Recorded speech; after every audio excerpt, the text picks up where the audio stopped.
अयं दक्षिणपक्षः उत्तरपक्षः अयमात्मा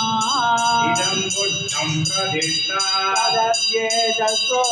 भवति अन्नाप्रे प्रजा प्रजायन्ते यथा च प्रदेवं अदो प्रिया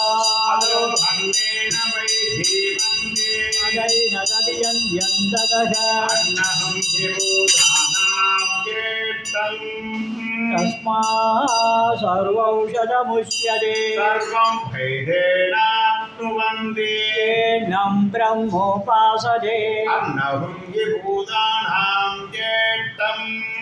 तस्मात् सर्वौषधमुच्यते अन्नात् भूतानि जायन्ते जातान् अन्नेन वर्तन्ते अद्यतेत्य स भूतानि तस्मादन्नं तदुच्यत इति तस्मात् पाये तस्मात् तन्नरसमयात् अन्योन्द्रात्मा प्राणमयः तेनैष भूरः सवायेष पुरुषविद एव तस्य पुरुषविददाम् वयं पुरुषविदः तस्य प्राणैव शिरः ज्ञानो दक्षिणपक्षः अपानमुत्तरपक्षः आकाश आत्मा प्रीतिवृक्षं प्रतिष्ठा तदप्येष श्लोको भवति अप्राणं देवा अणुप्राणन्ते मनुष्या भगवस्य ये प्राणो विभूतानामायुः तस्मात् सर्वौषधमुच्यते सर्वमेव द आयुष्यन्ते प्राणं ब्रह्मोपासते प्राणो विभूतानामायुः तस्मात् सर्वायुधमुच्यते इति तस्यैष एव शारीर आत्मा यः पूर्वस्य तस्मात् पाये तस्मात् प्राणमयात् अन्योन्द्रात्मा मनोमयः तेनैष भूतः सवायेष पुरुषविद एव तस्य पुरुषविददाम् अन्वयं पुरुषविदः तस्यैषुरेव शिरः